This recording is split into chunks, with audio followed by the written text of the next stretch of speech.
Welcome, seekers and wanderers, to another transmission from the edge of the world. I'm Jón Vaningi, speaking to you from my cabin where the Atlantic meets the ancient stones. And today we have something unprecedented. My old friend, can I call you friend, Jaskal, has agreed to finally tell the story properly. Friend? We've been dodging each other through 9 realms for how long now? Call me whatever keeps the mead flowing, Jón. For those listening, Jaskal and I, we share certain memories that most would call impossible. But in the spirit of the old skalds, we're going to tell you about Odin. Not the Odin from your books. The Odin we knew, the one we watched become Odin. Knew is generous. Nobody knew that bastard. But we were there for the highlights, or lowlights, depending on your perspective. Should we start at the beginning? Which beginning? When he was still calling himself Wodinaz and running that sketchy war band? Or when we met him at... The well, let's start at the well. That's when everything changed. Right, so picture this. It's Tuesday. Everything terrible happens on Tuesday, and we're following this absolutely unhinged chieftain through Jotunheim because he's convinced there's wisdom at the bottom of a well. Not just any well. Mímir's well, the water that feeds Yggdrasil's roots. Sure, but at the time, it looked like a hole in the ground with an old giant sitting next to it looking bored. Mímir had this energy like a cosmic DMV clerk, just sitting there, knowing everything, caring about nothing. That's actually accurate. Remember his first words to Odin. I know why you're here. The answer is no. Go home. But Odin, this is before he was all-father. Remember, he was just this ambitious warlord with delusions of cosmic significance. Delusions that turned out to be accurate. Fair point. So he walks up to Mímir and says, "Name your price." And I'm standing there thinking, you absolute idiot. You don't give a blank check to someone who can see all possible futures. Mímir didn't even look up, just said, "Your right eye." The silence after that. You could hear the roots of the world tree creaking. And then, this is the part nobody gets right in the stories. Odin laughed. Not a brave laugh or a crazy laugh. It was this weird recognition laugh. Like when you realize the universe has been setting you up for a joke and you just got the punchline. He said, "Of course. Vision for vision." And then he just did it, right there. No ceremony, no hesitation, just reached up and... The sound. I still hear that sound sometimes. But here's what the stories don't tell you. The moment his eye hit that water, we all saw it. Every possibility, every thread of fate. For just a second, we could see what he was about to see forever. It was overwhelming. I saw myself teaching runes to students who wouldn't be born for 1,000 years. I saw the death of gods. I saw dash. I saw myself wearing this mask, telling this story to invisible listeners through something called a podcast. Didn't know what that meant for centuries. That was just the first sacrifice. The eye was almost playful compared to what came next. Oh, the hanging. Yeah. Let's talk about Odin's emo phase. 9 days and 9 nights hung from the world tree, pierced by his own spear. And we had to watch. Do you know how boring it is watching someone hang for 9 days? After day 3, we started taking shifts. Jaskal. What? I'm being honest. Days 1 through 3, very dramatic. Lots of gasping, some really quality suffering. Days 4 through 6, he went completely still. We thought he was dead. He was dead. Right, but like dead, not just mostly dead. No breathing, no heartbeat. The ravens showed up to eat his eyes. Well, and he didn't even twitch. But on the 7th day... He started screaming, not pain screaming. He was screaming words that didn't exist yet. Sounds that human throats shouldn't make. The runes were coming through him. He was becoming a conduit for something that needed a voice. And this is the really messed up part. We could feel them too, the runes. They were trying to use us as backup channels. John started carving symbols in the dirt compulsively. You started speaking in rhyming couplets. That was a phase. Everyone experiments in their youth. On the 9th night, he opened his eye, singular, and looked right at us. You remember what he said? I know what you're going to become. Not, I know who you are. He said, what you're going to become. That's when I knew we were screwed. You can't be friends with someone who sees your endings while you're still figuring out your beginnings. Should we tell them about Gunnlöð? Oh, we're going there. The story that makes Odin look like an absolute dot dash. The complete story, not the sanitized version. Fine. So after the eye incident and the hanging drama, Odin decides he needs the mead of poetry.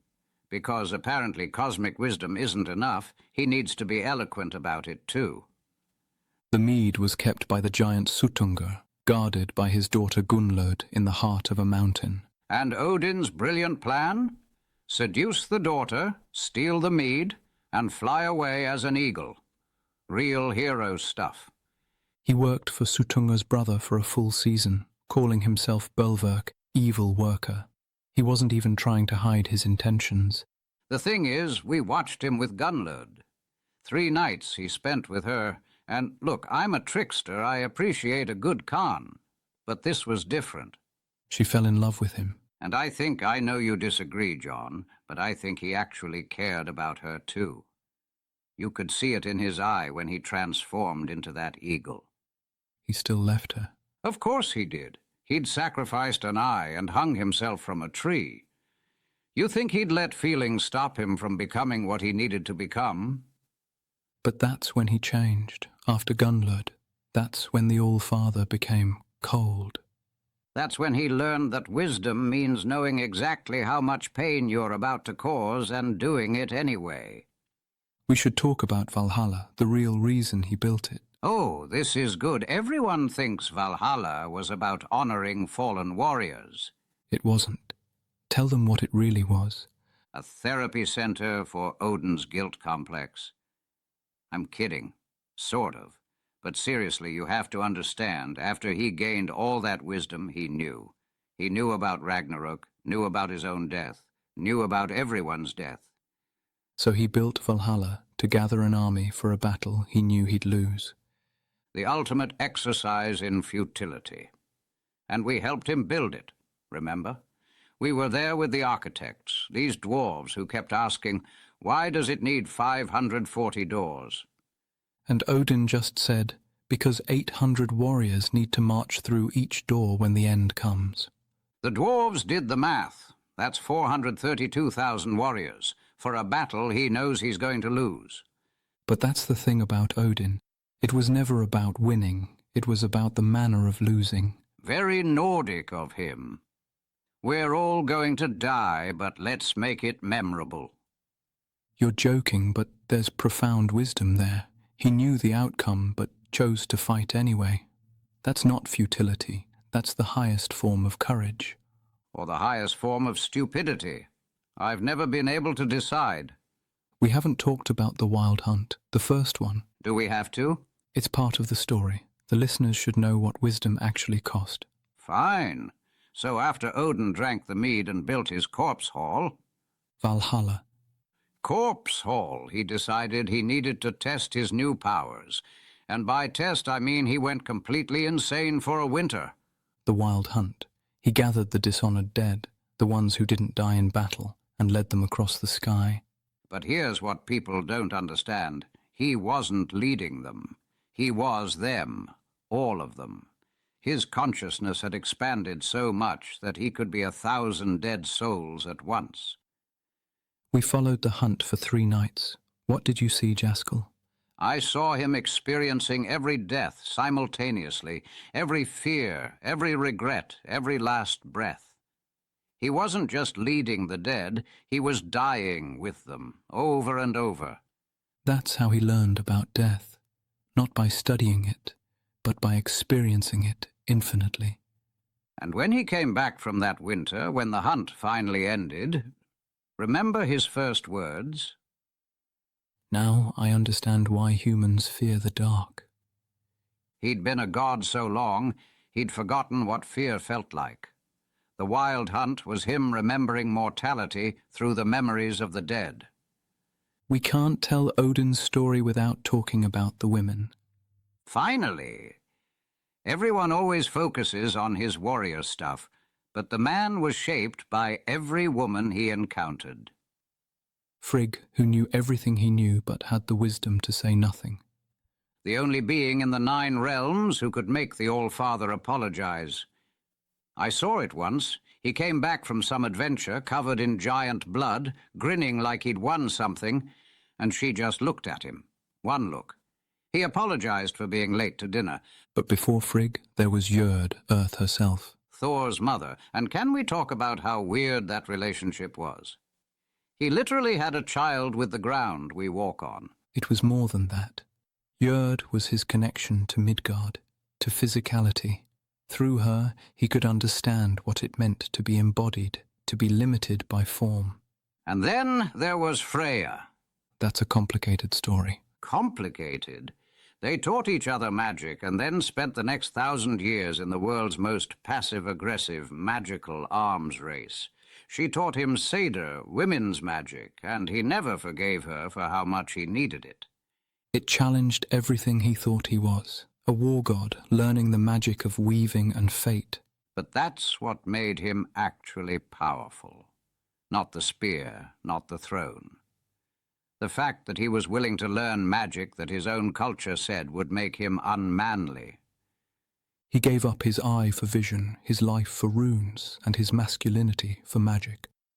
The man really collected sacrifices like some people collect stamps. Should we tell them about the last time we saw him, before it all ended? Ragnarok. No, before that. The last feast, when he pulled us aside. He was drunk. Actually drunk, not pretending for political reasons. And he said something I'll never forget. He said, "I've seen every possible future, and in none of them do I remember why I started this." He'd gained so much wisdom he'd forgotten his original motivation. The man who sacrificed everything for knowledge couldn't remember why he wanted it in the first place. That's the real tragedy of Odin. Not that he dies at Ragnarok, but that by the time he gained all wisdom, he'd lost the context for why it mattered. And then he asked us to remember, not him, not his deeds, but why he started. Do you remember? He was afraid. Before the eye, before the tree, before any of it, he was just a young god afraid of being forgotten. And so he made himself unforgettable.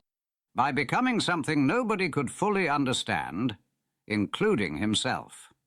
They say Odin died at Ragnarok, swallowed by Fenrir. They say a lot of things. But you and I, we sometimes still hear him, don't we?